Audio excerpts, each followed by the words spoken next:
Órale. Pero él tenía, a mí me dijo, yo hice un trato con el demonio. Unión de Tula es el primer pueblo de toda la República Mexicana en ser fundado después de la independencia. Inmediatamente. Mira, yo no quería. Este territorio extenso de lo que es ahorita actualmente Colima, Jalisco, Aguascalientes, Nayarit, parte de Sinaloa, Durango, pertenecían a una confederación militar llamada... Bien, pues el día de hoy vamos a ir a entrevistar a un amigo. Bueno, el papá de un amigo, se llama Moisés. Es una persona que es escritora de aquí del pueblo de Unión de Tula. Nos va a contar un poco más de sus libros, de las historias que tiene. Yo lo conozco desde hace varios años. De hecho, antes trabajaba en un diseño gráfico y me tocó transcribir algunas páginas de alguno de sus libros. Entonces, el día de hoy vamos a tener la oportunidad de conocerle un poquito más de él y de lo que ha escrito. Me comenta que ha escrito como cerca de 20 libros. Entonces, vamos a ir a su casa. Ya programamos una entrevista, entonces vamos a ver qué tal nos va con él y qué es lo que vamos a descubrir, porque tiene unas historias muy interesantes que contarnos.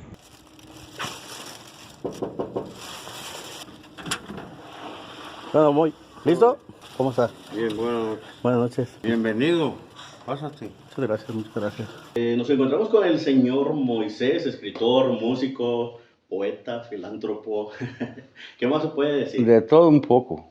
Hasta actor, ¿verdad? Actor de películas mexicanas. Entonces, ¿usted es escritor desde hace cuánto tiempo? No, pues yo creo que empecé con este librito que tengo en la mano, que lo escribí como una prueba a ver si se podía vender. ¿Y qué tal le fue? Y se vendió muy rápido. Es un folletito, engrapado. En el 2002 lo saqué. Ajá. En el 2002, y al ver que se vendió como pan caliente, pues me decidí ya sacar formalmente un libro, que es este. Es parte, Leyendas Tulenses 1 y 2, para no volver a hacer este. Ajá. Este. ¿Y qué fue lo que lo llevó a escribir sobre...? Yo desde niño tenía la obsesión, la necesidad, porque yo veía escribir a mi abuelo, don Justino R. González, un médico. Pero él escribía en inglés para una revista en Nueva York y otra en San Francisco. Y había otro tío, hijo de mi abuelo, Justino González Zamora, que él escribía y escribía ensimismado en lo de él, y nunca me mandó a llevar una carta a ningún lado. Posteriormente me di cuenta que ganó la Rosa de Oro en 1970 en un certamen literario en la ciudad de Guadalajara, y el premio se lo otorgó a manos del gobernador en turno, en el Teatro Degollado. Y de él nunca le llevé una carta a ningún lado, muy silenciosamente. Y eso me motivaba. Yo decía, yo quiero escribir cuando vaya creciendo. Pues mi padre ni escuela, nomás de panzazo, la primaria, pura música. Y yo con la ansiedad de querer estudiar letras. Ajá. Ir a la escuela normal, a la universidad y nada. Pero la obsesión no se me quitó. ¿Cómo fue que escribió su primer libro? Pues hubo un folleto también, en ese mismo año, 2002, por ahí así. No, en el 2000, Ajá. que una antología dedicada a vida y obra de mi padre, músico carpintero, y sus 7 hijos, 7 hermanos. Y fue el primero que escribí, y de ahí este fue el segundo. Y me gustó el tema de leyendas, porque de niño yo venía aquí al lado. Este lugar era el corral de la casa del abuelo y mi abuela, María Zamora. Entonces, pues aprendí muchas leyendas con ellos. Además, este pueblo, Apenas acaba de cumplir 200 años de existencia. Se fundó en 1821 y en el 2021 cumple 200 años. Es joven, Sí. pero es muy rico en historia, en leyendas, muy rico. Tanto así que su fundación es histórica. Muy pocas personas lo saben, y siendo de aquí del mismo pueblo, ¿verdad? Sí, bueno, lo que pasa es que los hacendados de la región, de Santa Ana, de Santa Rosa, San Cristóbal, San Clemente, querían formar una villa nueva, porque les era muy pesado viajar 2, 3 días hasta Huachinango a pagar impuestos, o a Cocula a otros asuntos de pagos. Y luego eran asaltados por los bandoleros y dijeron, no, vamos a fundar una villa nueva. Pero el intendente José de la Cruz, que era realista, no quería darles el permiso. Se negaba. Los mandó a Autlán a que como cabecera de partido de Cantón Autlán dieran su aprobación, y se la dieron la aprobación para que fuera fundada la nueva villa aquí. Y aún así no quiso. Entonces, llegan el ejército independentista de don Miguel Hidalgo, llega, se me hace que un general llamado, apellidado Ríos me parece, pero llega y ponen de gobernador interino a Gutiérrez Ulloa, y él sí concede el permiso de fundación. Y fue más allá, firmó y selló el documento de traslado de poderes de Ixtlahuacán de Santiago, que era un pueblo muy viejo, título de pueblo, se trasladara los poderes a la nueva villa que ya se llamará Unión de Tula, Jalisco. ¿Y por qué Unión de Tula? Unión de familias, Topete, Villaseñor, Lascano y Arriola, con I, Arriola. Las primeras siglas de los 4 apellidos, Topete, Villaseñor, V. Está registrado con V, Villaseñor. Ajá. No, yo estaba en 4º año, Ajá. primaria. El maestro, un maestro, Andrés Quintero González, director. Una maestra me dice, hay que escribir esto. Y yo le dije, maestra, ¿con cuál B? ¿Con la B grande, con la B chica, con la B de vaca, con la B de burro? Y entra violentamente el director. Cargaba una regla gruesa así de madera para darnos en las manos. Y lo vi entrar, entró como ciclón. Jovencito, en el mundo de las letras hispanoamericanas no hay más de que B y V. Y la V se pronuncia de acuerdo a cómo se escribe en la palabra. Ajá. Yo supe desde jovencito, desde 4º año, que no había más. No, que la B, labiodental y puras tonterías. Y él dice, nomás hay B y V. Y la V se asigna como se ponga en la palabra. Y es Tula. Así quedó registrado. En el Congreso del Estado está el documento. Sí. ¿Y cómo nace esas leyendas que nos cuentan en sus libros? No, lo que pasa es que antes de la conquista ya había muchas leyendas aquí.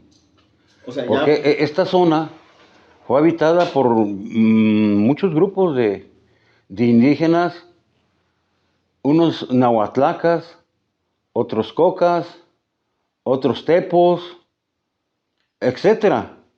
Eran varias tribus diseminadas. Había una tribu muy grande en una parte que se le llama aquí el Pedregal. Te hablo de varios cientos de años de antes de la llegada de los españoles a este territorio. Porque a este territorio, los primeros españoles conquistadores comandados por Francisco Cortés de San Buenaventura, sobrino de Hernán Cortés, llegaron a este territorio, a esta tierra, un 26 de julio de 1524. Y como los indígenas de aquí, de la región, ya sabían que no eran dioses, trataron de detenerlos aquí adelantito, en el lugar que luego fundaron la hacienda de Santana. Ah, ok. Allí había un estrecho y ahí casi 11,000 indígenas los emboscaron. O sea, 11,000. Quiere decir que la cantidad de personas que vivían en esta zona era muchísima. No, lo que pasa es que vinieron también de otro lado. Ah, Yo te ok, voy a decir ok. por qué. Además, los que dirigían a los indígenas, Moteca, Nauleca y Tequitlato, mandón de barrio, no eran de aquí. Total que casi perdieron la vida todos. ¿Por qué? Si eran 100 españoles, traían 14, 15 caballos de guerra, traían unos perros mastines de negros que se les iban a la yugular y los agarraban al momento, los desgarraba. Y traían cañones, un cañón, los españoles. Además arcabuces, armas de fuego, espadas de fierro y de acero. Y además de ser poquitos, traían a 6,000 tarascos que apoyaron a los españoles desde su llegada acá, Órale. a Michoacán y Jalisco, lo que después fue Jalisco. O sea, pero ¿se unieron por su voluntad o fueron? No, se unieron porque odiaban a los indígenas de este lado. Oh. Mira, yo no quería, pero voy a soltar una historia breve. Yo estoy esperando sacar un libro. Este territorio extenso de lo que es ahorita actualmente Colima, Jalisco, Aguascalientes, Nayarit, parte de Sinaloa, Durango, pertenecían a una confederación militar llamada el Chimalhuacán. Antes de que este territorio se llamara la Nueva Galicia y después Jalisco, antes de la llegada de los españoles se denominaba el Chimalhuacán. ¿Y todo esto nos lo va a contar en su libro? Que va a Sí, sacar sí, próximamente. voy a sacar, pues ya lo solté, pero ni hablar. Ahí va. Entonces los tarascos michoacanos odiaban a los indígenas de acá, a los chimalhuacanos los odiaban. Tanto así que en 1510 el rey de Michoacán mandó su ejército a dominar las zonas del lado de Sayula y todo eso, toda esa zona, porque el producto más codiciado en aquel tiempo para ellos no era el oro, era la sal. ¿La sal? La sal. Que viene siendo ok. Las salinas de las lagunas de Sayula y las demás islas, lagunas que había. Antiguamente aquí había una laguna tan grande que era la segunda, aparte de Chapala, esta de Buenavista, era la más grande. Pero luego llegaron españoles y le cambiaron a la laguna de San Miguel. Tiene dos nombres, Buenavista o San Miguel. Y entonces también sacaban sal. Lo que pasa es que esa guerra ganaron los tarascos, se adueñaron de la zona, de amplia zona. Entonces, los militantes guerreros del Chimalhuacán se juntaron. El rey Colimán, de Colima, se vino, se juntó con Capaya de Autlán, soberano de Autlán, Capaya, Jope, de acá del lado de Amula, y se fueron a liberar a sus hermanos de aquel lado. Fíjese, esos nombres que acaba de mencionar, en mi vida los había escuchado. No, pues sí, pero es historia. Sí, es historia, es parte de la historia. Y los liberaron, los arrojaron fuera de su territorio. ¿Por qué? Porque tenían un compromiso moral, una ética profesional de guerra. Todos los guerreros del Chimalhuacán a la voz de ayuda acudían. Por eso aquí, en lo que hoy es Unión de Tula, en ese tiempo, cuando en 1524 llegó Francisco Cortés de San Buenaventura y sus soldados, pues se unieron con jefes de otros lados que vinieron a apoyar 11,000, pero no pudieron. Quedaron sembrados los campos de lo que es ahorita Santa Ana, La Piñuela, Santa Fe, sembrado de cadáveres. Tanto así que amigos de Santa Fe me decían, muy lo que pasa, escarbo para hacer cimientos y saco huesos que al contacto del aire se evaporan, ¿no? Es que quedaron regados, los españoles no les importó. Ellos nomás les extraían piezas de oro y todo y los largaron los cuerpos, no enterraban nada, así dejaban. Y esa es la razón de que, pues en un tiempo le decían el cementerio, toda esa zona. Pero perdieron la guerra los indígenas. La emboscada no sirvió, ni hablar. Ellos iban a Tenamaxtlán, que era otro pueblo viejo, y siguieron. Pero a raíz de ese combate, a raíz de la llegada de los primeros conquistadores españoles, surgen 3, 4 leyendas que yo capturé y vienen en este libro. Una es la serpie de 5 cabezas. Nos habla de que el rey que habitó a las faldas del Cerro de San Lorenzo por el lado de Santa Rosa, pues era el río, Ajá. Arroyo, se juntaron y él decidió hechizar a los niños, niñas, ancianos, y darles de morada al Cerro de San Lorenzo por aquel lado, y por supuesto por los dos lados, hechizándolos, convirtiéndoles en culebras y víboras y animalitos del campo. ¿Por qué? Porque ellos iban a atestiguar el combate que se sucedió en lo que hoy es Santana adelantito. Entonces, al ver perdido eso, los 4 sacerdotes y el rey, 5, un sacerdote representaba el fuego, la tierra, el aire y el agua. Y el rey se hechizaron, se conjuraron y se convirtieron en una serpiente de 5 cabezas que tomó de morada la laguna. Y posteriormente, cuando veían un cuerpo blanco en sus aguas,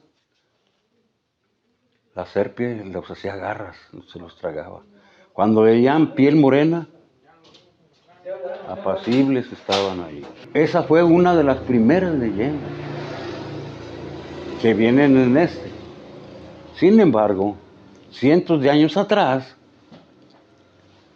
ya había otra leyenda que tiene que ver con el Pedregal. Se reza la leyenda, muy antiquísima, que ese lugar era una ciudad indígena, con calzadas y todo, y habitaba esa zona, ese pueblo, un rey que tenía una hija que le había nacido diferente a todos, de piel blanca, de cabellos rubios y ojos de color. Y como era, por así decirlo, un pecado que vivieran entre ellos, o la desterraba o la mataba. Porque desde tiempos remotos, los aztecas, los mayas y todos, no soportaban que alguien de otra raza conviviera con ellos.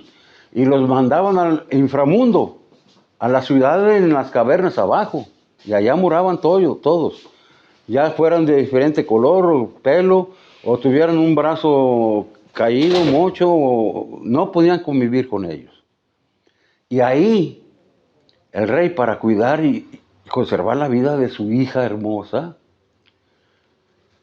cerró los aposentos de ella, la confinó en un hermoso, ¿cómo te diré? Pues, por así decirlo, jardín, pero sembrado por los lados de árboles frondosos y tapizado y todo.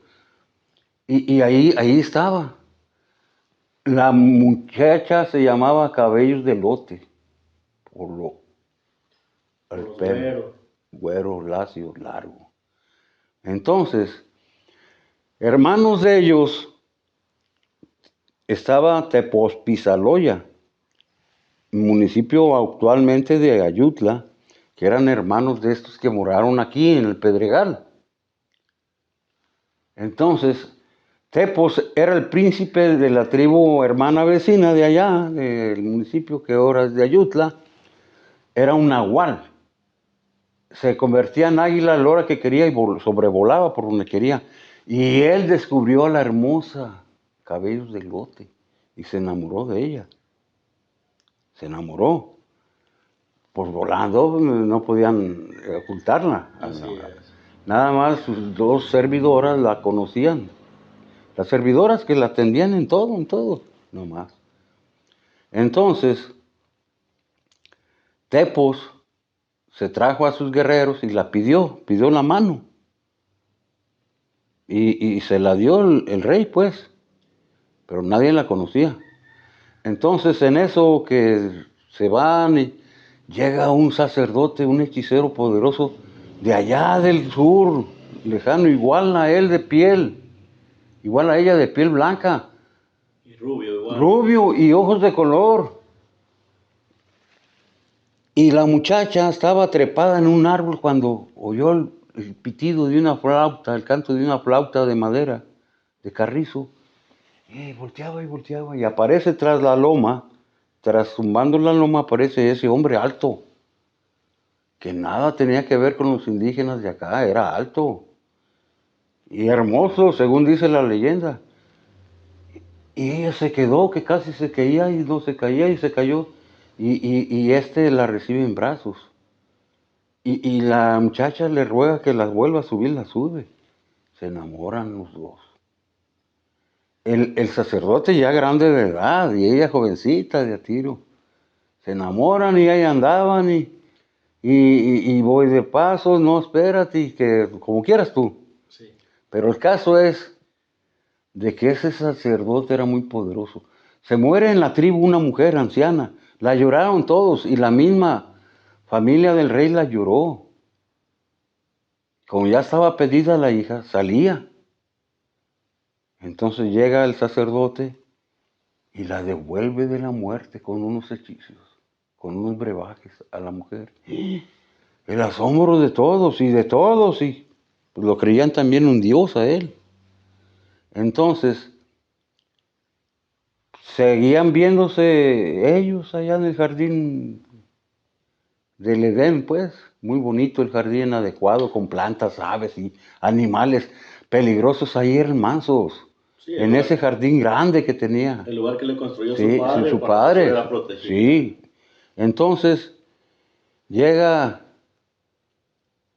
volando Tepos, forma de águila, y los ve en el jardín amándose. Se devuelve y viene con la tropa, sus guerreros. Y matan a todos los guardias y casi al rey también.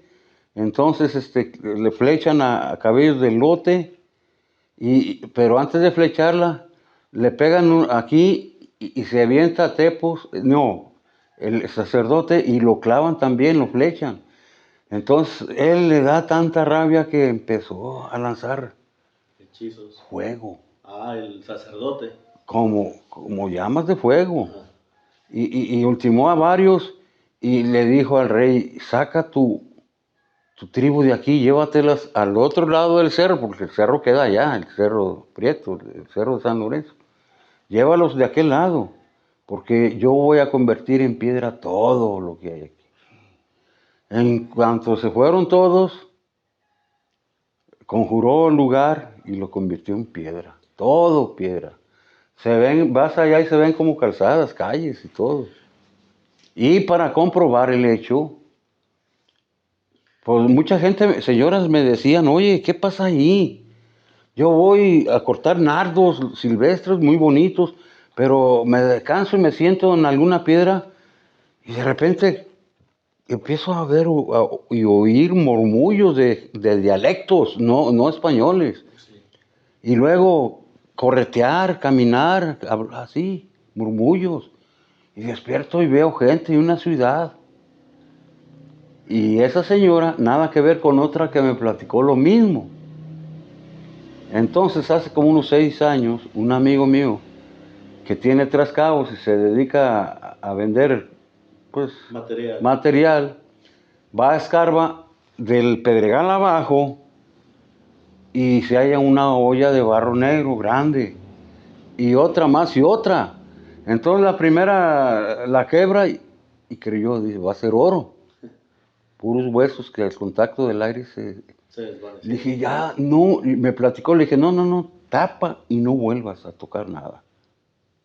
Es un cementerio indígena, de los que vivían arriba del pueblo que está en el Pedregal. Eso es para comprobar que sí existió ahí ese pueblo. Ese pueblo, sí. Y la gente que vivió ahí en ese tiempo, entonces, por el sacerdote, convierte todo en piedra. Sí, convirtió eso, todo en piedra. Y hay 2 piedras cargadas, una encima de la otra, que son supuestamente él y la novia, Cabellos de Lote. Y él, hay 2 piedras cargadas, así. Entonces, pero eso fue cientos de años antes de la llegada de los españoles. En un viaje de la escuela nos tocó viajar para allá, para el Pedregal. Sí. Y vimos unas pinturas rupestres. Yo cuando la vi, no me parecieron de miles de años atrás, no. 3 mulas cargadas y alguien como si va arriando. Sí, así las viste, ¿no? Sí. No son muy milenarias. Algunos cientos de años atrás ya alguien que llevó un tesoro a ocultar ahí marcó la ruta. Eso supuse yo. Ok, de ahí puedes hacer otra leyenda. Y ¿no? Después ya he andado investigando, sí. Pero un día me dio coraje.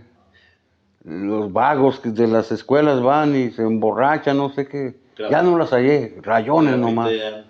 Rayones nomás. Bueno, me dio mucha tristeza. Pero donde sí dejaron mucha huella fueron en el pueblo del lado de San Lorenzo. Piedras grabadas, muchísimas. El padre Ramos y yo íbamos a tomar fotografías de las piedras, de los grabados que habían los símbolos en las piedras y todo. Y descubrimos que el cerro de San Lorenzo está hechizado, por lo mismo. Yo he extraído de ahí 6, 7, 8 leyendas, de testimonios de gente que está cuerda, no que está loca. Además de que el arroyito que sigue corriendo está encantado. Órale. Porque si tú tienes tiempo una tarde, ve y en silencio, vas a oír vocecitas, murmullos, o pies que se marcan en la arena, chiquitos de niños que iban a jugar ahí. Es otra leyenda ahí. Pero ya en tiempos de la conquista, la leyenda de la serpiente de 5 cabezas surge tras el combate de ahí de Santa Ana, de lo que aconteció. El lugar se llama La Angostura. Era camino de cabras, pero ahí se hace más angosto. Por el lado del arroyo profundo y el cerro por el otro lado. Y ahí la angostura, pues era propicio para la forma de atacarlos. Sí, pues era un de emboscarlos. Pero ni así sirvieron. Y curiosamente, hablo de 1524. Y en 1924, exactamente 400 años después, hubo otra emboscada ahí, propiciada por los soldados o guerreros o de las defensas sociales de Atlán, El Grullo y Unión de Tula, para detener a los agraristas que venían de San Clemente a tomar el pueblo. Los agraristas de Víctor Ruiz, los agraristas comandados Cosme Sedano, y el jefe de todos era uno de Atlán. ¿Cómo se llamó? Casimiro Castillo. Total, que ahí los emboscaron. 400, exactamente a los 400 años. Los tulenses perdieron a 4 o 5 personas, entre ellas a una mujer, Pilar Oliva. Ahí. Y los otros perdieron 12, 13, 14 o 15. Pero mejor se retiraron porque los emboscaron. Sí. Curiosamente, yo he ido al lugar a inspeccionar, no hay ni una cruz. Ni de la conquista del pleito, ni de los otros católicos contra los ejidatarios, no hay ni una. Pero fíjate qué curioso, a los 400 años, en la misma 24. Así. Bueno, estamos en la primera leyenda. La serpiente de 5 cabezas. A raíz de ese combate también surge otra leyenda que se titula Los brujos de Iztabacán. ¿Iztabacán? Iztabacán era el nombre real. No Islahuacán. Después los españoles lo convirtieron en Ixtlahuacán de Santiago. Ya con sus tonterías ellos, sus santos y sus tonterías. Bueno, pero para mí es Iztabacán y seguiría siendo. ¿Por qué te digo? Porque un capitán ambicioso vio que huyeron unos indígenas para salvar su vida y los siguieron. Los llevaron a Iztabacán. Cuando llegaron a los límites del pueblo, sus caballos se caían. Los españoles, a pesar de traer armaduras, sentían que les metían agujas de maguey, traspasando sus carnes. Y unas aves negras sobrevolaban sobre sus cabezas y aventaban una saliva que les quemaba la armadura y les traspasaba y les quemaba la piel. Y él dice al capitán, no, vámonos. Este pueblo es de brujos muy poderosos. Y se devolvieron y se subieron a la meseta del cerro que estaba al frente y ahí surge otra leyenda, la leyenda del Cerro del Capitán. Ese capitán ambicioso se quedó y esperaba para caerles, pero no podían. O salían algunos y los asaltaba y los mataba y les quitaban lo que tuviera. Se hizo de oro. Entonces allá una noche los brujos de Iztabacán lo volvieron loco. Le mandaron un torrencial borrascoso. Él mató a sus soldados y se encueró y se embarró todo de sangre. Y anduvo loco arriba y al final, al tiempo que un brujo de Iztabacán soltaba un monito y se quebraba en el suelo, el capitán se arrojó por un acantilado que se ve de aquel lado y se mató. Entonces, ¿ese cerro actualmente se conoce como el Cerro del Capitán? Sí, ya tenemos 3 leyendas que surgen tras el combate, ¿verdad? Y yo he descubierto que todas las leyendas tienen un viso de realidad, una base histórica, sí, en todas. No es solo porque ya se les ocurrió a algunos, no, tienen una base histórica de la cual la gente habla y se cree y empieza a madurar las leyendas. Y se va, ya te digo. Y esas leyendas, ¿usted las recaba de gente con la que platica? No, pues mira, yo tengo 73 años ya casi. Ya no, entrando el año casi los cumplo. Pero mis mejores amigos y más interesantes amigos, yo los tenía a la edad de ellos de 102, 105, 104, 98. Ya no existe ninguno. ¿Por qué? Porque desde niño me les arrimé a ellos, a los ancianos. No era el típico que me voy a jugar canicas. No, sí jugaba, pero más que todo a mí mi interés era seguir a los ancianos, investigarlos, porque desde niño yo quería saber. Bueno, aprendí con mi abuela y mi abuelo, ¿verdad? Es así como surgió Leyendas Tulenses 1 y 2, para no hacer añadir lo que tenía acá, pero sí ya es un libro más formal. Y luego surgió Leyendas Tulenses 3, que ahí hay una foto del Pedregal, que es anterior a la conquista, muchos cientos de años. Y luego saqué el Leyendas Tulenses y Regionales 4. Aquí el último personaje que yo conocí como brujo es Chico La Gloria. Ahí viene. Yo creo que muchos de aquí van a conocer ese nombre. No, sí, mucha gente lo conoce. Iban a que les dieran la suerte y la fortuna y todo. Y les ayudaba, aliviaba a poseídos. Lo que no hacía la iglesia, él lo hacía. Le sacaba los espíritus malignos a las personas. Él sí podía. Órale. Pero él tenía, a mí me dijo, yo hice un trato con el demonio. Ay. Y este es el último de Leyendas Regionales 5. Este es previo al libro que voy a sacar del Bicentenario de Fundación. Este ya tiene puras fotos blanco y negro, de portada y contraportada. Que son imágenes. No, son de ayer, de antier, pero lo hice para que la gente vaya sabiendo, no se les haga raro ver el próximo libro con portada blanco y negro y atrás a color, la contraportada, porque sí, ya te digo. Por eso hice esta serie, aquí son 3 libros, prácticamente 4. 4. De la serie Leyendas Tulenses. Es lo que estamos viendo ahorita, que realmente Unión de Tula tiene mucho que ofrecerle al turismo también. También mucha historia y mucho que ofrecer. Mira, históricamente, para que vengan a visitar, están las ruinas de la hacienda de Santa Ana. Que ahí, ¿qué es lo que sucedió? Pues adelantito el combate terrible. Y después ellos mismos, los españoles, fundaron la hacienda. Todas las haciendas que hubo en todo el país las fundaron los españoles. Porque se adueñaron de todo el territorio de América, todo, sin ser nada ellos, dueños. Te voy a decir qué pasó. Aquí llegó Francisco Cortés de San Buenaventura y sus tropas en 1524, 26 de julio.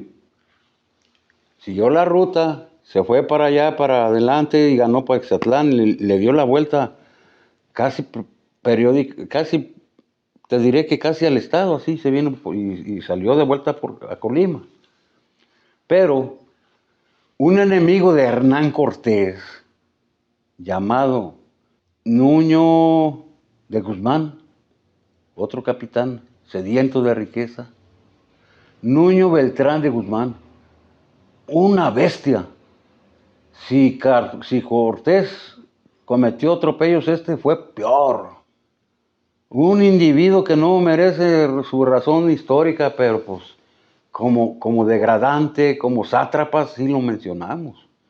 Él, cuando supo que Francisco Cortés, el sobrino de Hernán, no dejó encomenderos ni frailes en la ruta, en los territorios conquistados, porque la ley, la corona española, otorgaba las tierras a los conquistadores, pero tenían que dejar encomenderos y un fraile para la evangelización de los indígenas.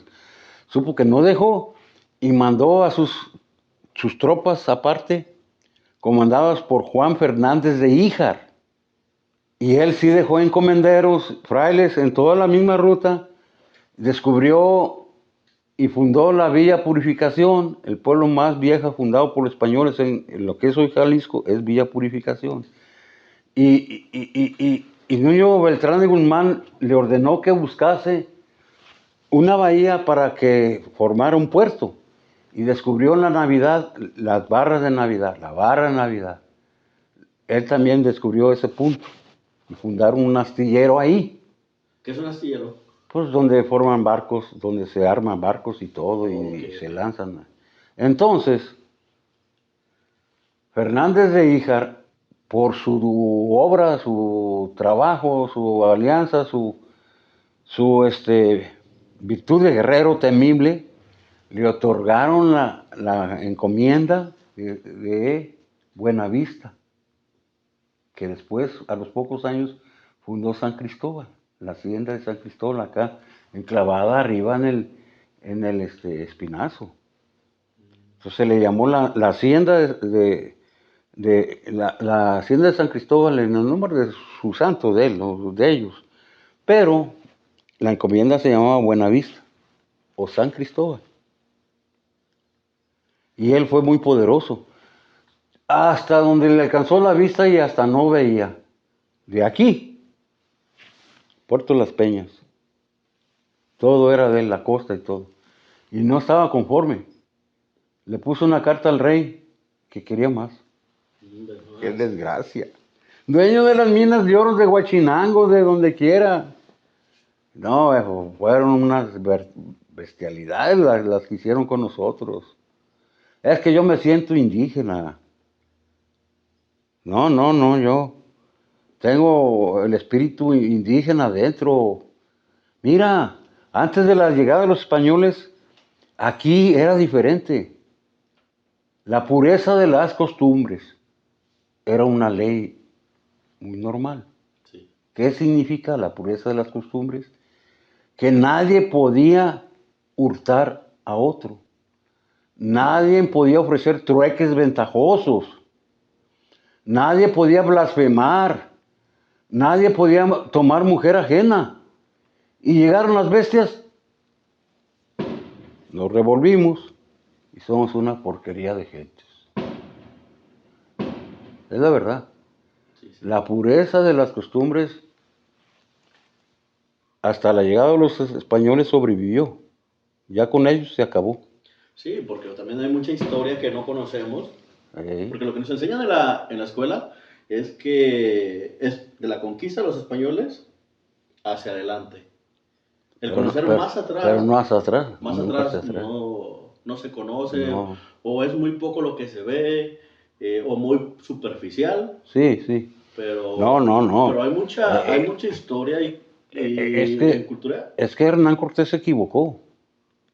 Pensaba que todos de América que los llegaron eran unas bestias. Bestias eran ellos. Uh-huh. Había culturas. Cada cual con sus creencias libres. Y eran muy cuidadosos y muy limpios.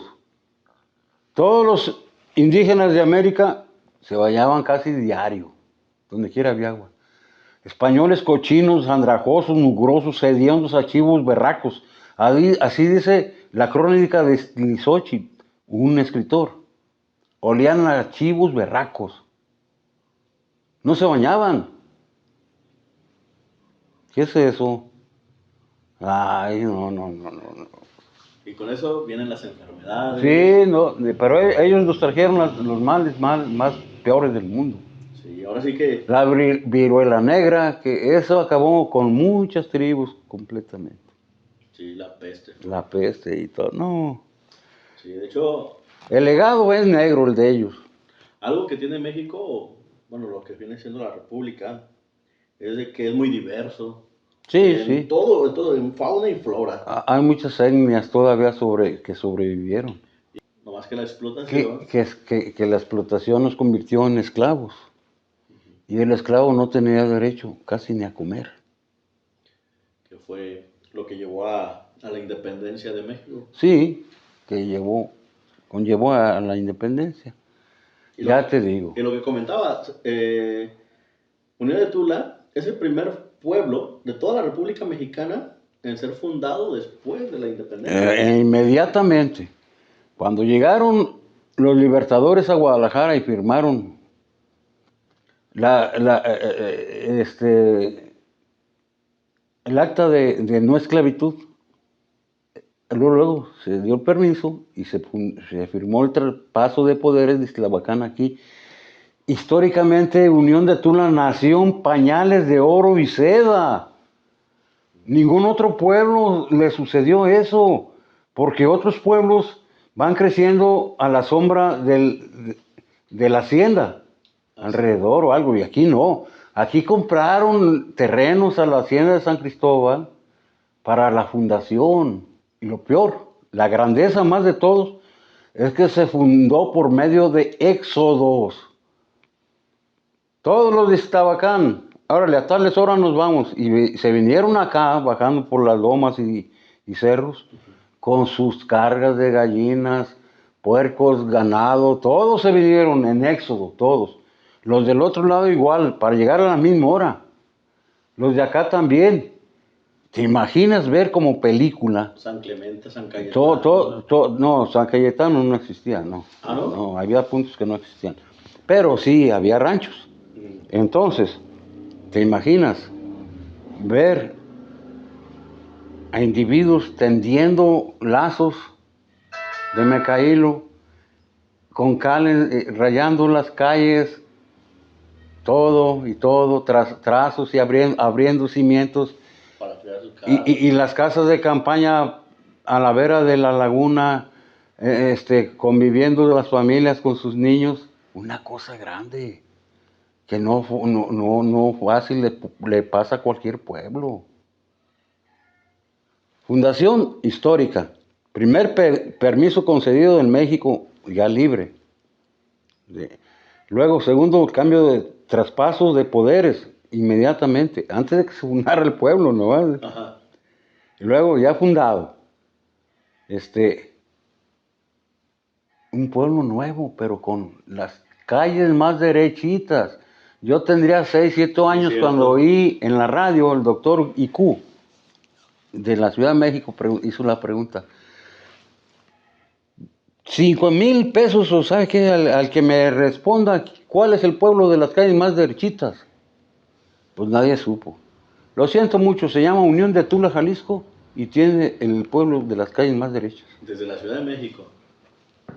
Allá era la estación, la XCQ era de la Ciudad de México. Órale. Y el programa salía de allá. Sí, de hecho, es algo que se conoce aquí. Las preguntas del doctor Iku, Okay. que yo oía en la radio, Sí. de niño. De hecho, es algo que es muy característico del pueblo.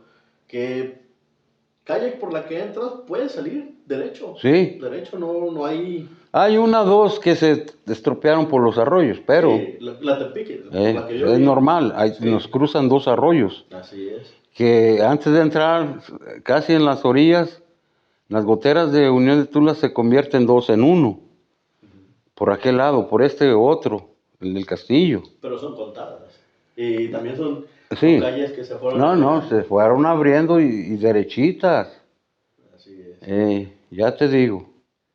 Este pueblo, pues lugares para el turismo hay. Pueden visitar el Pedregal, pueden visitar la presa de Santa Rosa, la presa de Tacotán, que va mucha gente a pescar, la presa de acá ¿El Trigomil? del Trigomil, Ramón Corona se llama esa presa, que año con año, a inicios venían a hacer un certamen de pesca, 10 monedas de oro a quien sacara el mejor producto de pescado. Órale. Era un certamen entre ellos, puros ricos. De hecho, traían sus lanchas grandes y todo. Y gracias a esa presa nace el río donde se llevan a cabo competencias de canotaje. Bueno, es que el que le guste emociones fuertes y navegar en aguas no profundas, sino turbias, ahí está. Lo acabas de decir. El río de Paredones. En Paderones está, Aguas Bravas de Unión de Tula. Así es que se acomodó para el certamen de competencia panamericana. Y ya hay un club organizado aquí. Le acaban de dar el registro a un club de canotaje. Órale. Aquí, y van a practicar allá. Además está la ruina de Santa Ana. Todavía medio levantada la hacienda de San Clemente, que son lugares históricos. El municipio de Unión de Tula tiene mucha leyenda, mucha, aunque sea un pueblo joven. Sí. 200 años no es un pueblo viejo, pero tiene mucha historia que he escarbado yo, mucha leyenda y mitos. Aquí hay un mito muy poderoso, no te lo voy a decir porque no me ahorcan. Sí. Como cuando escribí el penúltimo libro, Cristeros contra Calles Agraristas, que me dicen que trae caminando con la soga al cuello. Estoy viendo que no nomás son 4 o 5 libros. No. Ahorita? En mis cuentas tengo 20 y ando escribiendo el número 21. Okay. Bueno, ya lo tengo escrito. Me están redactando porque como cuentagotas. Sí, porque aparte de estos libros que son leyendas y que nos hablan de leyendas, también tenemos información histórica. ¿Cómo no irá? La serie Pedro Zamora. Para la gente que no conoce a Pedro Zamora, no, la mayoría sí la conoce en el estado. Pero personas como nosotros los jóvenes. Bueno, Pedro Zamora fue un guerrillero revolucionario que surgió en 1910. Cuando estalla la revolución en noviembre de 1910, él resurge. Y hay 3 libros que hablan de él. Pedro Zamora, primera parte, Pedro Zamora, segunda parte, y Destino Final de Pedro Zamora. Es un anticipo, si vuelves acá. Está la serie 1 y 2 de Leyendas Jaliscienses, que también trae historia. Son 2 tomos. Luego Crónicas Tulenses, esa parte. Crónicas, no leyendas, crónicas. Y luego tengo El Yerbero, la vida de un sacerdote que llegó aquí en 1968 y empezó a curar gente con hierbas del campo. Mejor conocido como... Mejor conocido como el Yerbero. Oh. Y él se puso el Yerbero y decía, yo soy el Yerbero, pero no curo con hierbas malas, curo con hierbas del campo. Y nosotros, como grupo musical Siete Hermanos, le compusimos una cumbia que se tituló El Yerbero. Y está muy alegre y muy bonita. Todo el mundo la cantó en su momento y la bailaba. Es algo verídico y sí, real. Real, también. Y luego está Tesoros Ocultos, otro libro. También tengo Zona de Amula. Ese libro me lo pidió que lo escribiera el Ayuntamiento del Grullo. Cuando Guerrero fue por segunda vez presidente. Se los hice. Y tengo algunos. ¿Cuáles son los pueblos que conforman la zona de Amula? Ahí lo digo. Y digo también su fundación, en qué tiempo, qué año y qué, de cada pueblo. No solo me voy así, no. Todo fundamentado. Juchitlán fundado, Juchitlán que significa lugar de flores, fundado en tal año, y así Tecolotán, y ahí me voy.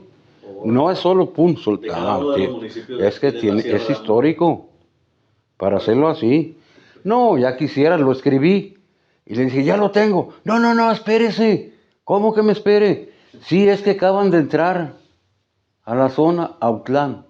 No era de la zona de Amula. Acaba de entrar a Autlán. Ayutla y Cuautla no eran de esta zona, eran de otra zona. Y ahí voy a perder otros meses.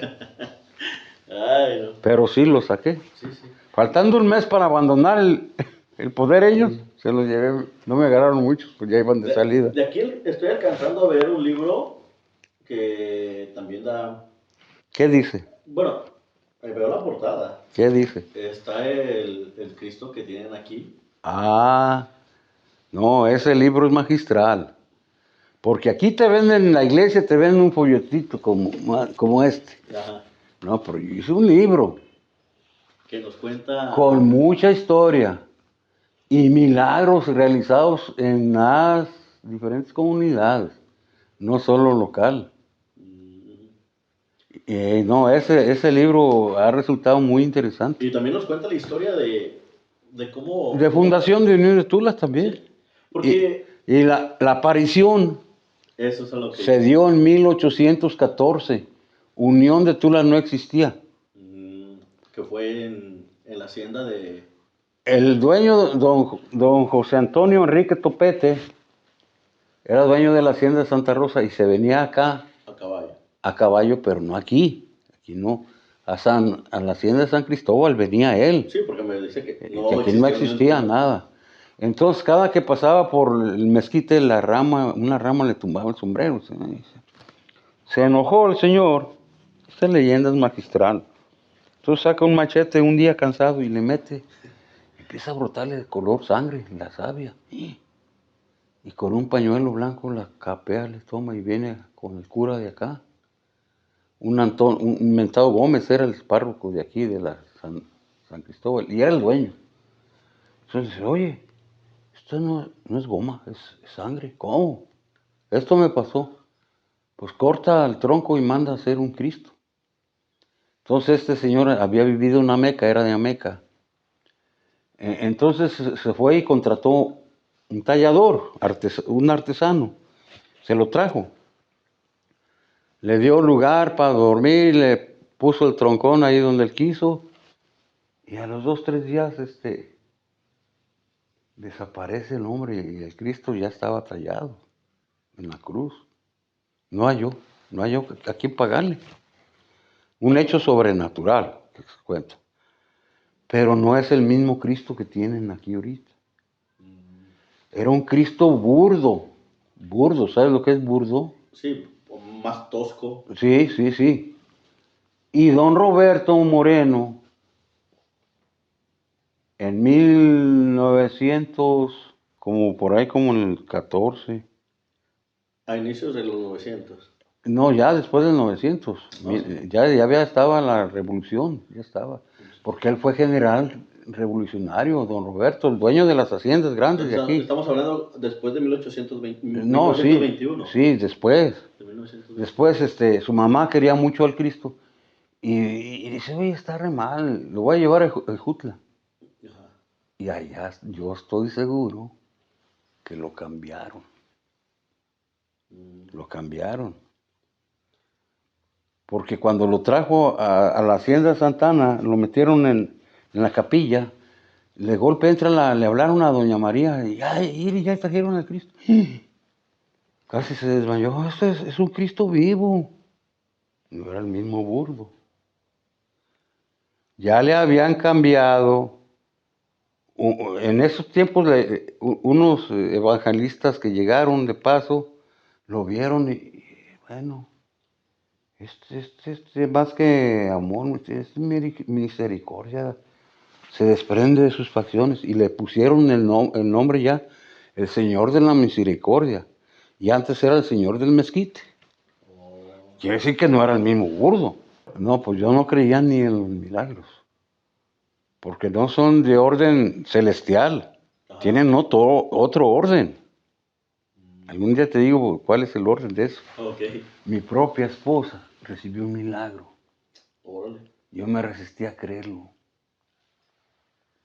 Por el tipo de creencia. Mi último hijo nació muerto. Con eso te digo todo. No, mira, yo creí, juzgué yo y el médico y todos los que lo vieron en Autlán, Ajá. que iban a ser enfermos del cerebro. Había tragado líquido también. Es una historia atroz y sublime al final. Exacto.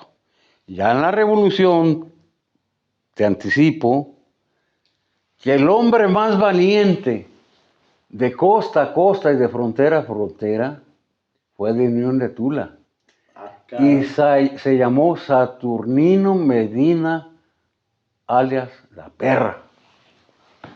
Luego te diré, porque yo le saqué el dato. Ok. Perfectísimo. ¿Y quiénes lo conocieron? Ya no existen, pero sí yo conocí gentes que lo conocieron.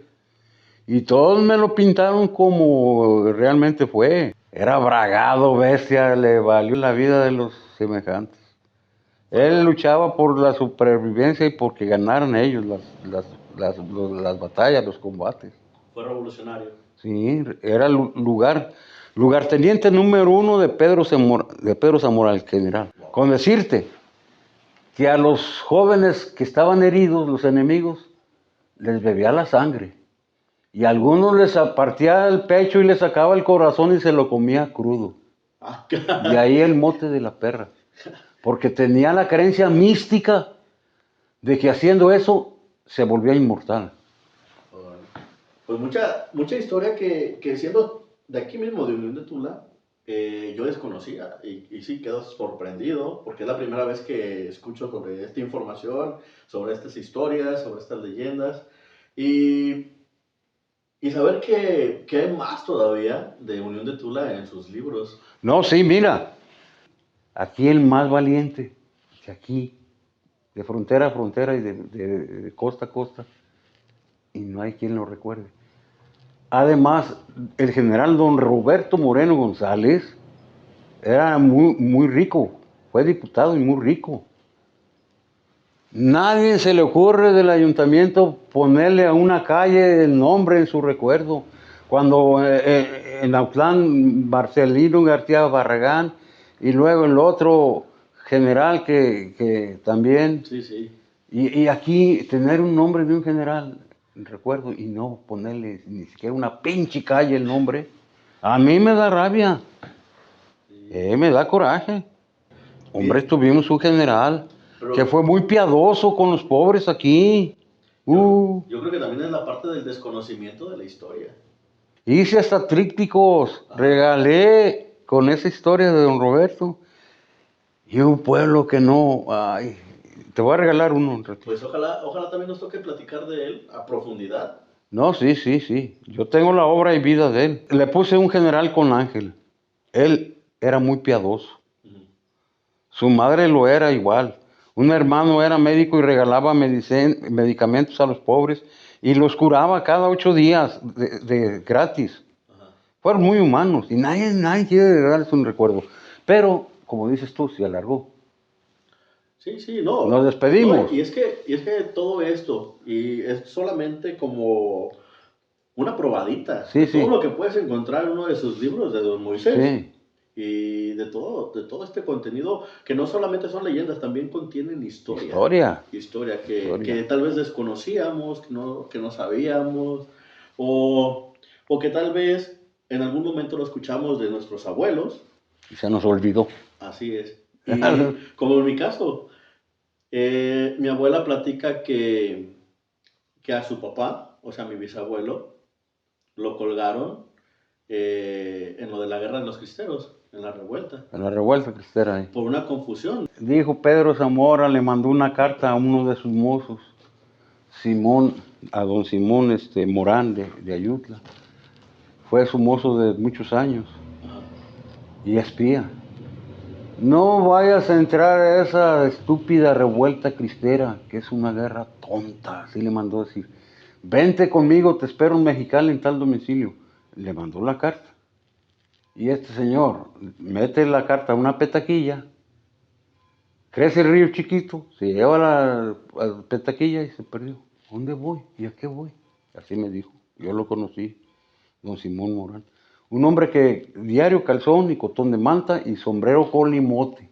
Y para las personas que quieran conocer sus libros, ¿dónde hay que contactarlo? Venir aquí Veracruz 84 Oriente, pegado al velatorio municipal en Unión de Tula. Bueno, pues fue un Pues, gustazo.